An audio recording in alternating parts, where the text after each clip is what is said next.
इससे पहले की क्लास में हमने भारत में समाज संरचना एवं परिवर्तन, जो कि आपका सेकंड पेपर है, इसके प्रथम इकाई भारतीय समाज के पाठ्य परिदृश्य और भारतीय समाज के क्षेत्रीय परिदृश्य पर विस्तार से चर्चा की थी। मैंने आपको यह भी बताया था कि गोविंद सदाशिव कुरिये, राधा कमल मुखर्जी, लुई ड्यूमा, मैसूर नरसिंहाचार्य श्रीनिवास, श्यामाचरण दुबे और के.एम. कपाड़िया ने भारतीय समाज के अध्ययन के लिए अलग अलग दृष्टिकोणों की कल्पना की है और उन्होंने इस बात को स्पष्ट रूप से कहा है कि भारतीय समाज को पढ़ने के लिए, समझने के लिए, अध्ययन करने के लिए हमें कोई ना कोई एक परिदृश्य, कोई ना कोई एक दृष्टिकोण, नजरिया बना करके रखना होगा। इसके बाद आज हम चर्चा करेंगे भारतीय समाज की संरचना और बनावट। स्टूडेंट्स, मैंने आपको पिछली क्लास में बताया है कि किसी भी समाज की संरचना, किसी भी समाज की बनावट को समझने के लिए, स्पष्ट करने के लिए हमें उसकी इकाइयों का अध्ययन करना होगा। भारतीय समाज की जो संरचना है उसको अगर हम बनावट या जनसंख्या के आधार पर बांटें तो हम तीन प्रकार के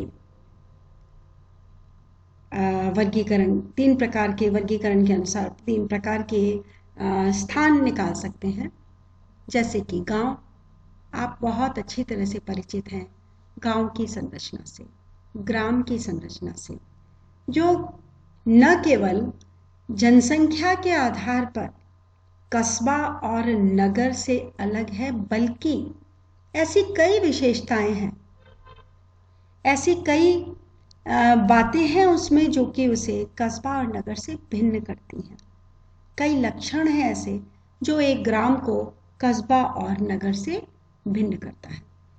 इसी तरह ग्राम के बाद वह जब विकसित होता है और नगर बनने से पूर्व उस स्थान को कस्बा कहा जाता है, जहाँ पे जनसंख्या, अधिकांश जनसंख्या कृषि पर आधारित न रह करके अन्य कार्यों पे संलग्न होने लगती है।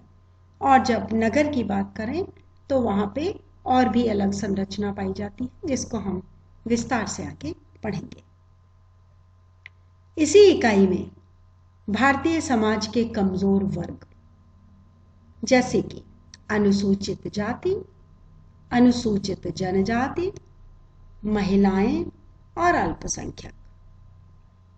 भारतीय समाज के जो ऐसे वर्ग हैं जिन्हें की सहायता की आवश्यकता है, जिन्हें संरक्षण की आवश्यकता है, जिन्हें प्रोत्साहन की आवश्यकता है, किसी न किसी कारण से वे कमजोर रह गए हैं। उनके कमजोरी का कारण प्राचीन समाज में उनके प्रति अपनाए गए या उनके प्रति लागू किए गए या उनको वंचित रखे गए कुछ कारणों से, अधिकारों से प्रभावित हो सकते हैं। अनुसूचित जाति से हम समझेंगे कि कौन सी जातियां अनुसूची के अंतर्गत आती हैं और उन्हें उस अनुसूची में क्यों रखा गया है, उस जाति की क्या विशेषताएं हैं, उस जाति के क्या प्रतिबंध हैं, उस जाति के क्या लक्षण हैं, उस जाति में अन्य जातियों में किस प्रकार के संबंध पाए जाते हैं, उन जातियों की क्या समस्याएं हैं और उन जातियों की समस्याओं के निराकरण के लिए क्या प्रयास किए गए। इसी के साथ अनुसूचित जनजाति की बात करते हैं। अनुसूचित जनजाति ऐसी जनजातियां जो कि अनुसूची में हैं, शेड्यूल में हैं। जनजातियां वनवासी, आदिम जाति, आदिवासी, पर्वतीय जाति, ऐसे कई नाम हैं और संवैधानिक रूप से इन्हें नाम दिया गया है जनजाति, जिसको हम एसटी कहते हैं, शेड्यूल्ड ट्राइब। तो शेड्यूल्ड ट्राइब कौन है, कहाँ रहते हैं, इनकी क्या विशेषताएं हैं, ये अन्य समाज के लोगों से भिन्नता क्यों रखते हैं, इनकी क्या समस्याएं हैं और इनकी समस्याओं के निराकरण के लिए संवैधानिक रूप से सरकारी गैर सरकारी क्या क्या प्रयास किए गए और उन प्रयासों के क्या परिणाम निकले, यह सब हमें पढ़ना है इस आपके इस पेपर की इस इकाई में। इसी के साथ महिलाएं और अल्पसंख्यक, पहले हम महिलाओं की बात करते हैं। महिलाओं की स्थिति वैदिक युग में पुरुषों के समान थी। आपने अभी तक की स्कूल की पढ़ाई में भी पढ़ा होगा कि जब वैदिक युग में महिलाओं को यज्ञ करना सिखाया जाता था, वेद मंत्रों का पाठ करती थी, युद्ध कला से पारंगित होती थी, घुड़सवारी, तलवारबाजी, तीरंदाजी, शिक्षा, सभी क्षेत्रों में महिलाओं को पुरुषों के बराबर स्वतंत्रता भी थी और उनकी शिक्षा भी उसी प्रकार से होती थी जैसे कि किसी पुरुष की होती है। मध्यकाल में कुछ कारणों से, कुछ शासकों के कारण, कुछ आक्रमणों के कारण मध्यकाल की स्थिति में महिलाएं असुरक्षित होती चली गईं और इस युग में महिलाओं के साथ बहुत सारे कहना चाहिए गैर बराबरी वाले प्रतिबंध लगाए गए और महिलाएं धीरे धीरे करके पिछड़ती चली गईं, कमज़ोर होती चली गईं।